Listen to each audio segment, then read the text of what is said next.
Hello and welcome to this week's edition of WCS Game Day. I'm your co-host Jeremy Qualls, and with me as always my co-host Tate Mathews. We're going to take you around the WCS Sports Conference in basketball and football this week. We are in week 3 of the TSSAA 6A playoffs, and we're going to talk about that a little later. But before we get to, let's have a quick rundown of what's going to happen this week in basketball. Page is going to play Fairview at home on Thursday, tomorrow night the 20th, and Fairview once again will be going to Page.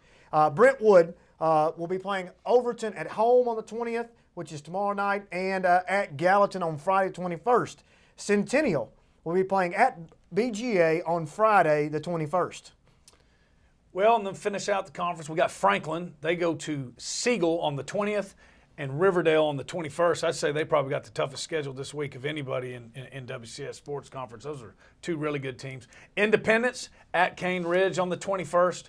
The Summit Spartans, old Sparty, started off really good to the year, too. I know we'll talk about that later. But Old Sparty at Smyrna on the 21st. Ravenwood hosts Cane Ridge on the 20th. Well, let's talk about real quick. Let's go around the districts. Let's talk about who we might predict to win on both sides, girls and boys in the Big Six, and we'll also talk a little bit. Let's start off with our Division II guys. Let's start off with Fairview. Fairview so far has yet to play a game. They have played a game at Santa Fe.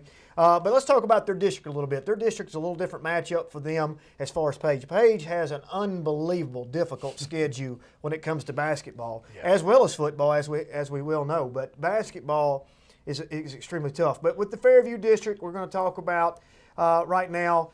We got Hickman County, Montgomery Central, East Hickman County, Lewis County, Camden, Waverly, and Creekwood. There's two of those teams that stick out to me, Tate, right off the bat. Waverly right now is loaded with talent. They just sent the young man, to the VCU from the Dixon area. His brother is now starting their middle school. Their upcoming rising freshmen that are freshmen this year went undefeated the previous year.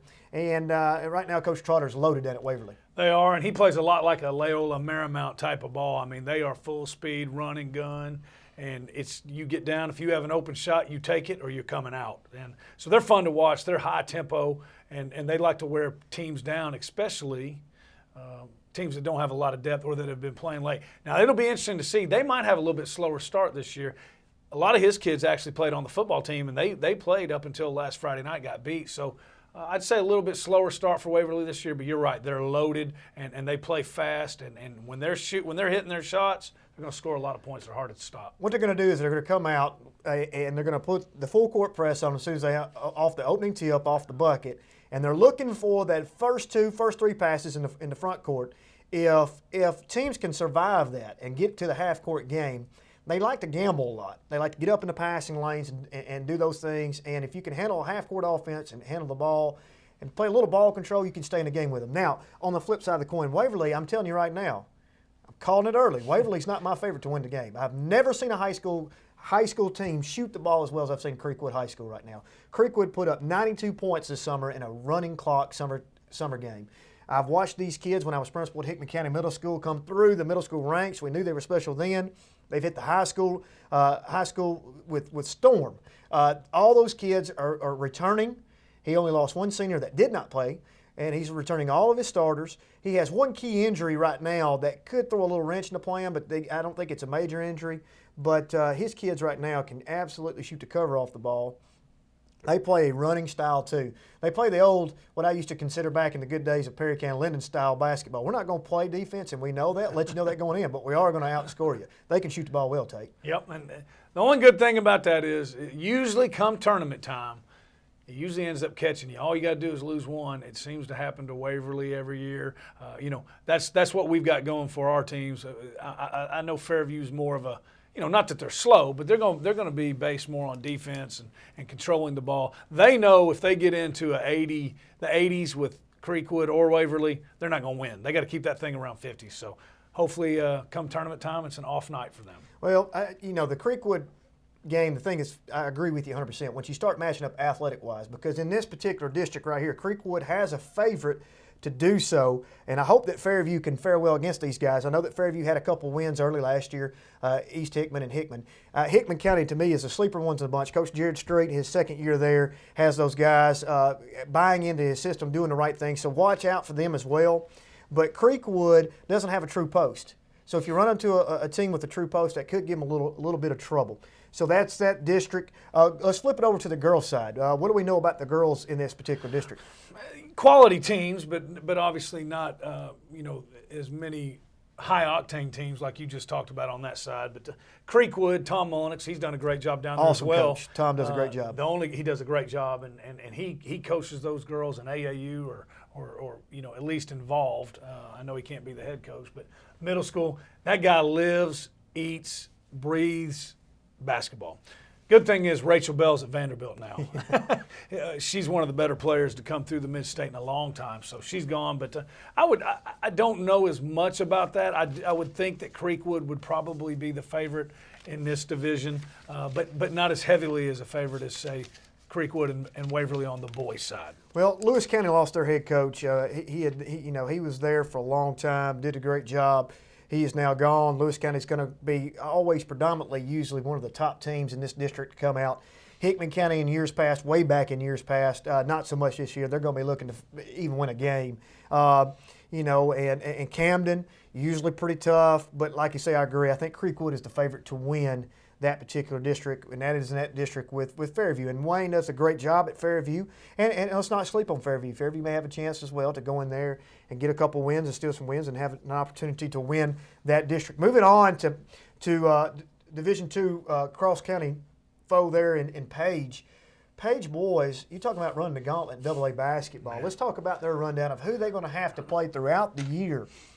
We're talking about Marshall County. Now, I'm not going to cheer for Marshall County very much. I did put my 6 years of time in there, but they have athletes galore. And Marshall County's tough. But Marshall County, I'm looking at this particular schedule. Marshall County can actually go fourth if they're lucky in this district, because right behind them is Giles County.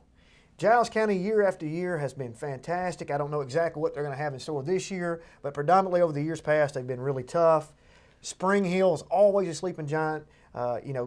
Jimmy Long down there, he does a great job. He's always looking, Jimmy Young is always looking for his next group of athletes coming through, and they seem to always find that group of athletes at Spring Hill. They do, and he had a real good run a couple years ago. They were seniors. They graduated. Last year was kind of a little bit of a rebuilding year for him. This year, he thinks he's back to being really good again, and they are. They're always athletic. They're usually long, and they run the floor really well, which sometimes that's not really Page's strength. So you're right. You got a very athletic Spring Hill team. They always play very well. They've been to 3 or 4 state tournaments under Coach Jimmy Young. Giles County, they're going to be better athletically. They always are. And a very, very tradition-rich basketball program down there. Billy Holt been there a long time, got a state championship under his belt. Football ended early, so he's already got these guys out at practice. And then Marshall County, great athletes too. And there's another really good team in that district as well. We haven't even spoken about CPA. CPA is probably AA favorite going in to win the state championship. Just got in a point guard out of Iowa. Not sure how that happened, but came in. He's number 1 in his class of 8th graders rising to freshmen. It's going to be tough. It's going to be a tough run for Page. Not saying they can't get in there. I think they could get a win, maybe split with Marshall. Matter of fact, Billy Holt has kind of been on the way down the last few years now. I have taken a many of losses to Billy Holt. Matter of fact, some of my worst losses in the history of my coaching career have come at the hand of Giles County. But it's coming a day where you've got more athletes, or as many athletes as he has.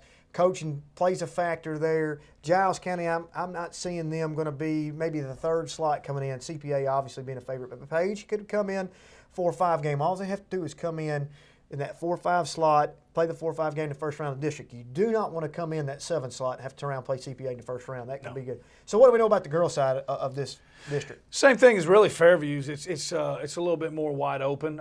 Page has got Coach Mooney, he had his great run a few years ago. I believe they won 25, 27 games, graduated a lot, kind of rebuilding last year. He's back on the way up. So there's no just dominant team in the district on the girls' side. Page has a chance to finish at the top of the district in this one. You got to think that Hickman County will be competitive, but you never know year to year on those. So, and then I don't know as much about Marshall County and Giles County's girls. I know Spring Hill, they feel like they're going to have one of the better girls teams they've had in a while. So it'll be interesting to see our Division II, how that plays out. We kind of figure we've got a better handle on this district because we know that CPA, Marshall County, Springfield, Giles will be tough. But in the other district with Fairview, it's kind of an open with Waverly and Creekwood, and see how that plays out. Now let's go to our Big Six. Let's talk about our Big Six and how that's going to play out. District-wise, this is a little different matchups here. Let's talk about the boys first. We're going to talk about, with the exception of our Big Six, we also included Dixon in the district play. Brentwood, Franklin, Centennial, Dixon, Ravenwood, Summit, and Indy. Summit, big Sparty. Don't sleep on Old Sparty yet. Now, I'm telling you, they went in, they got a good win. They got a couple of good wins, played well against Page, beat Page pretty handedly in their first game there in the Hall of Fame game, beating them 62-82, beating them by 20 points. Have some young athletic kids. Summit down there, Coach Chris Ladd, looks to be interesting to see where they fall in the district play. Greg Glass at Indy also probably has the best underclassmen, with the exception of the Carter kid at Summit. Those two right there should be going head to head. That kind of renews that rivalry with Indy and Summit. You have those two kids right there, the Carter kid and the kid's name at Indy slips my mind, but Greg Glass is high upon this kid. I know there's been some mid-majors that have kind of shown a little interest in the kid at Indy. So interesting. What do we know about Ravenwood? We know anything about Ravenwood? Well, they're got some football kids that are out. Okay, so it's going to start slow, and right. Depending on what happens with this Centennial game, obviously Van Jefferson, one of the highest rated receivers in the country. He's a good basketball player. He's a good high school basketball player. Probably if he spent more time on it, he'd be a great one. But anytime you're missing him, you're not as good as you're going to be. But Ravenwood, they're always going to be competitive. They're always going to have a good game plan. It seems like Coach Whitlock always seems to pick off Brentwood, one time during the season, sometimes in the district tournament. So they're always going to have a good game plan. They're going to be well coached. They're going to shoot the ball well, going to play hard. But as far as athletic ability, they're not at the top of the district, especially not until Van gets back out there. So they'll be competitive, but by no means are they the favorite. Well, unfortunately for Coach Whitlock, he's not going to see Van Jefferson because Van Jefferson will be leaving in December, will not be participating, unfortunately, this year. But he does have 6 football players that are still playing. I had an opportunity to see those guys practice. They don't have a whole lot of size, but they're going to get after it defensively, do the small things right. Coach Whitlock does a good job coaching-wise. Centennial is going to have a new look this year. They have a new head coach. They have an athletic group. I've gotten to see them guys shoot too. Not a whole lot of size. Be interesting to see what style they bring to the table with those guys. They've got a couple big wins already early in the season to start off 2-0, and be interesting to see how that goes and plays out. Now Franklin, I've seen Franklin play. Franklin practice several times. They're going to have the largest team in the district right now. They could go 6'3" across at a minimum across the board right now. With Garrison Mathews getting back from football, it'll take those guys just a few years. He signed with Lipscomb. It's going to take those guys just a few weeks to get their legs under them, get into basketball shape. But now Franklin looks to me sticks out to be the biggest contender against Brentwood. Yeah, and don't forget, Joe Crislow's a heck of a basketball player too. So the thing I always liked, I remember back in the days when Troy Allen was at Hillsboro, they'd start off slow in basketball, but come the end of the year, they were one of the best teams in the mid-state, going to the state tournament, always right there. And it was because he had a good mix of basketball guys and football guys. Bring a good mix of toughness, leadership. Joe Critchlow and Garrison Mathews are going to bring those. Coach Wilson, I think he was a great addition to Franklin. He's brought a toughness and a grit to that program. I mean, you know him, you've coached against him, and you know what he's about and what he's brought to that team. But you're right, Garrison Mathews, Lipscomb signee, Joe Critchlow, he's going to play football in college. He could probably be a college signee. I think Franklin is really going to give Brentwood a run for their money. Also, real quick, here we go. I'm going to do the boys. You have the girls. We're going to talk about our preseason pick'ems. We'll see how good we are. We're going to see how good this – this is going to be worth some bonus points once we started our basketball back at 0-0, by the way. Let's talk about preseason picks. This is my picks. This is WCS Sports Conference, Big Six picks. I'm going to go in 7th place. I'm going to go with Indy. They're young. They're going to be fighting it out there with Summit. I got Indy at 7. I got Old Sparty coming in at 6. Might jump the board before it's over with. Might get a couple wins in there. I've got Ravenwood at 5th. I got Tigert from Dixon there coming in at 4th.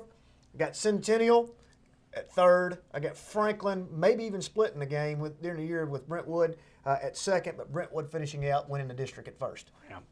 Can't go against a two-time state tournament team and Dennis King and the Brentwood Bruins. On the girls' side, I'll start at the bottom like you did. Number 7, the Centennial Cougars. I think Coach Hill's doing a good job. That's a massive rebuilding project. He's got it on his way. Number 6, Old Sparty, Josh Goodwin. He might sneak up there. I might have him a little low.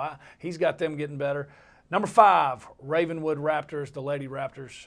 Coach Mariska Harris, first year. Yeah. I think she'll get it done there, just not this year. Number 4, Mary Beth White at Independence, the Eagles. Number 3, the other Coach Goodwin, Carrie Goodwin of the Franklin Lady Rebels. Number 2, Dixon County, Eve Hamilton. I forget the young lady's name. She's got an absolute stud down there. Yes.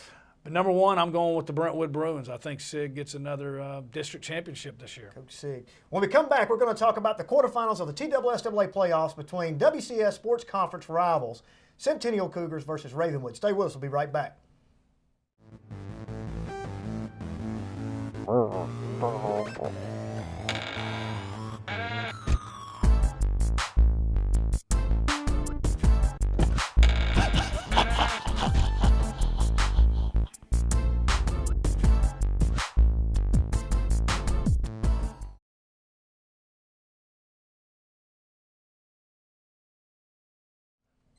Hello and welcome back to WCS GameDay. I'm your co-host, Jimmy Qualls, and with me as always, my co-host, Tate Mathews. All right, Tate, let's talk about WCS playoff. We have round 3 quarterfinals coming up. We just finished the second round, and man, I tell you what, WCS Sports Conference fared well this week. They did. We thought Ravenwood would beat McGavock. They did, and they put a whipping on them. Ravenwood, that defense, they just look really, really good. Playing very well. You want to play your best football towards the end of the year. Looks like Ravenwood's doing that. And then Centennial goes to Hendersonville, and I thought Centennial would win, but I didn't know they'd win in the fashion they did. They put a thumping on Hendersonville in one of the coldest games I've been. I was there. The only thing warm on me were my feet, and that's because I had duck boots on. I mean, that was the coldest game I've been to in years. Centennial looked really good. And that's funny because 2 weeks prior to that, we would have selected Indy to be at this position. And Centennial kind of came through under the radar quiet, just like Coach Rector likes it. No, don't talk about us. Don't bring us on there. We're just going to keep doing our thing. They came in at 9-2 as the 6th seed. We talked about them being the best number 6 seed in the state, no doubt, versus the number 2, 10-1 Hendersonville. They go up there, get a huge win, 24-7. Let's talk about that game first, Tate. What do we know about that game? Well, let's talk about the Hendersonville offense first of all. They were averaging 49.6 points a game going into this game. They hold them to 7, not 10, not 14, 7, okay? And that was what a lot of people thought was going to be the hard thing for Centennial was could they manufacture enough points to outscore them. They flat got after them in every phase of the game, held them to 7 points. Now, that was against a team that only had 1 loss, and that was to Riverdale earlier in the year where they scored 30-something points in that loss. On offense, last week against Franklin, Deion Sanders, we talked about would we have thought they had won with him having under 60 rushing yards. Well, he was back this week. He breaks the game wide open in the first quarter with a 44-yard touchdown run. 7-0 Centennial. They never lost that lead. They led the entire way. And Deion was back to being Deion Sanders. He rushed for about 122 yards and just really controlled that football game. The other thing I really like, Connor Rietveld and Owen Roth. We talked about them being game managers as the quarterback. They had no turnovers, very few incompletions. They managed the game, and they won. And that's kind of been the theme of them the latter half of this season. It's what they're going to have to do again next week. But they just did. They looked very, very good in all phases of the game. So let's talk about the offense first. I know you touched on it a little bit. The score at halftime was 17-7. Hendersonville getting their first and only score in the second quarter. They went in, like I said, with a 17-7 lead. The Roth-Rietveld deal, they went in, they only had 11 passes. Right. So that tells me that Hendersonville was really, really focused on one thing, and probably Emmanuel Hall, making sure we take him out of the game. Emmanuel Hall only had 2 catches for 27 yards, but both those strikes were 13 yards and a half apiece. So when he does get involved, it's usually a pretty big gain. So taking him out of the equation, they thought that they were going to win the game. I mean, I'm assuming that's what their game plan was. But then Deion Sanders comes in for 22 attempts at 121 yards. Just like you said, a great game of that. it's funny because I'm sure Coach Rector and them game planned to the point that they knew that they were going to look at the passing, and they said, let's beat them elsewhere. They did, and he talked about it. I thought Coach Rector always has great quotes, and he called this one a fight in a phone booth all week long, and he had those kids believing in. They did. Hendersonville thought they were going to be more physical, and Centennial came in and proved them wrong. They took it as an insult, and they were more physical. So, and then you got to remember Tyrell Dotson, number 25, the junior standout linebacker and running back. He came in with 46 yards, okay? And then Mondu Sawyers, another youngster, don't sleep on that name. He had a very big beginning of the year, got injured. He's back to full speed. So they have 3 legitimate running backs now, and they're going to need it because, the later in the year, the carries are starting to add up on Dion. You need to be able to spell him a little bit, and they've got 2 other really good options now. Well, up to this point, Deion Sanders has got 234 carries, so they have really, really worked him hard this year. He's got 1,277 yards for the year. That's a great year for him already. Emmanuel Hall's got 47 catches at 889, not quite eclipsing that 1,000-yard mark, but that could happen in a hurry. That could happen in one game if he happens to get loose. Now, one thing that I find interesting, Tate, as we flip to the other side of the coin, is the defensive side of the game for Centennial. Centennial has not been known this year as a defensive-minded team. Matter of fact, they have outscored their opponents 171 points, 381 to 210. 210, when we look at Ravenwood, is a whole lot of points. But they go into this game, Hendersonville, once again, averaging 40-plus points a game. They hold them to 7 points. Yep. You can't say enough about it. Coach Rector talked about the game plan Michael Copley and Joe Rietveld came up with, and that was a big part of it. Great game plan, but it was also the kids going out there and executing it. And they have. It's a mindset, and I think they're starting to believe it, man.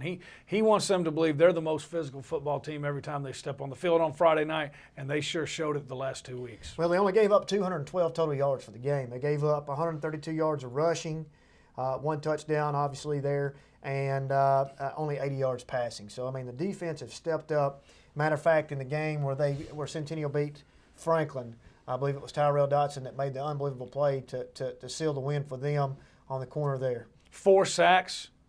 Now, and here's the thing. He didn't have as many sacks against Hendersonville, and that's because Hendersonville doesn't run a drop back offense. They run that wing tee, a lot of misdirection, a lot of rolling out if they're going to pass it. So the quarterback's getting rid of the ball quicker. But a drop back passing team like Franklin, he had 4 sacks, almost had 5th. So you're right. Big time plays. He's going to have to play well Friday night if Centennial's going to win this ball game. Once again, that was Centennial beating Hendersonville 24-7. Now let's flip the side of the coin to G2 Bard coming in at 11-0, playing number 5 seeded McGavock. McGavock now, that's not a team to sleep on. Coming in at 9-2, great year for them out of Metro, very fast, very athletic.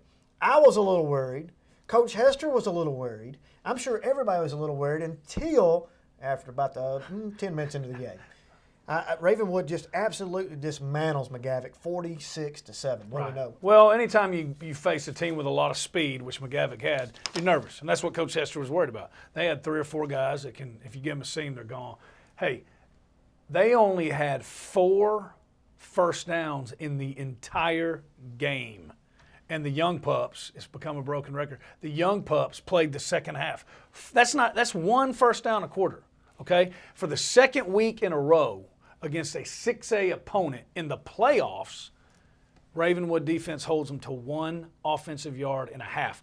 That's unheard of, man. That is serious defense. And here's the best thing about it. Even in the mid-state, we've got all these reporters, top 10, Super 12, this, that. Ravenwood's always ranked number 7th or 8th. I'm sitting there thinking, are you kidding me? Have you not been to watch these games? All these other teams are getting the pub, or we got the Brentwood Academies, the BGAs, ZZ. I'm telling you right now, I would line G2 Bar up against any of them, and they wouldn't be number 7 when it finished. They'd be number 1. Right now, 32-0 at half. This is the 5th game at second half they haven't even played in. They gave up 7 points. I was mad at Coach Hester. I texted him and said, what are you doing giving up 7? You're killing our stats here. And they gave it up on a punt return with the Young Pups in. But fourth quarter. 46-7, not a whole lot to talk about.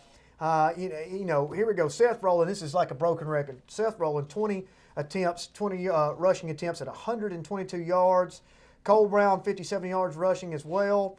Van Jefferson, 4 catches, 57 yards, just a stock night, getting it done. Well, and one thing the stat sheet doesn't show, Cole Brown playing great football, okay?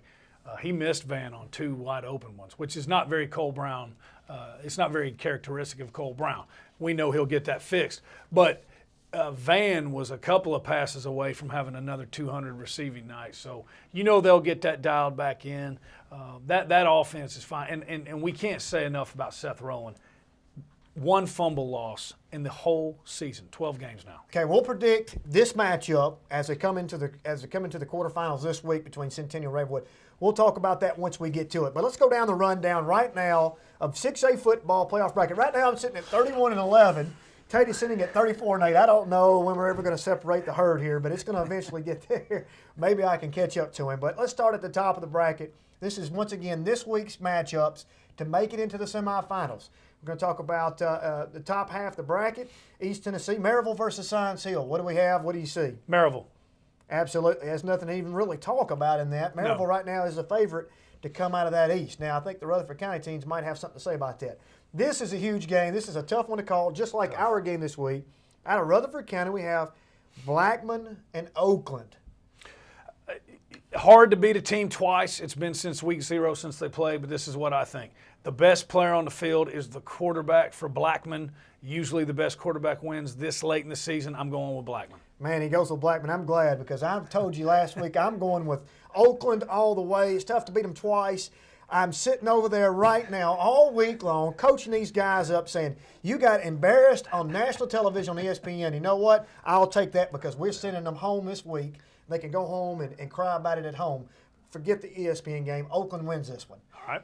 Ravenwood Centennial, we're going to come back to just a second. In the lower half of the western portion, Whitehaven coming in undefeated versus Arlington at 10-2. What do you have? I'm going to go with Whitehaven because I think they've been in these games and they know how to play in these games. But I don't feel real good about it because if they only beat Rossview 14-7, these teams that you just mentioned, all these games ahead of them, they're not in their class if that was really that close of a game. But I'm going to go Whitehaven. Hold up, my friend. Arlington on the outskirts of Memphis Metro there, hard-hitting guys. Yeah, they kind of play the country style of ball a little bit more. I'm going to go with Arlington here in this upset over Whitehaven. Last but not least, Ravenwood and Centennial. It'd be a good one to go to. I can tell you, Brian Rector's got every onside kick ever known to man. He's going to be working on it this year. Fake punt, fake field goal. Until somebody beats him, I'm going with G2 Bar. I think the Raptors win. I think I agree. You can't say it any better. I think the world of Brian Rector and what he's done with that program. I think the world of those kids are playing hard, but I'm telling you right now, those kids at Ravenwood want to win it all, and they've got a good shot. So I'm going to go with Ravenwood as well. We've got a couple of games that separate us there. We'll see next week. Make sure that's Friday night kickoff time for the TSSAA semifinals to go to semifinals, the quarterfinals round at Ravenwood versus Centennial. Thank you for joining us for WCS Game Day. This is Jeremy Qualls, co-host with Tate Mathews. Remember, be nice, Williamson. We'll see you next time.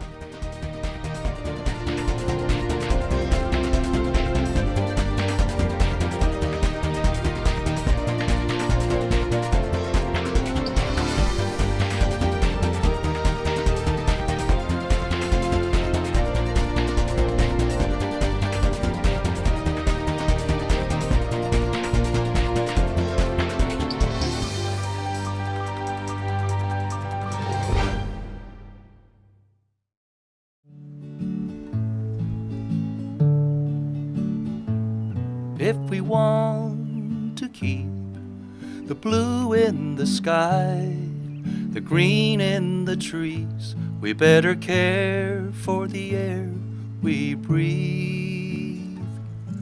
That it would truly be a breath of fresh air when we all can see forever through the air we breathe. So let's really try to be more aware of what we can do to clean up the air we all share. So let's you and me roll up our sleeves, let's do all we can and care for the air we breathe.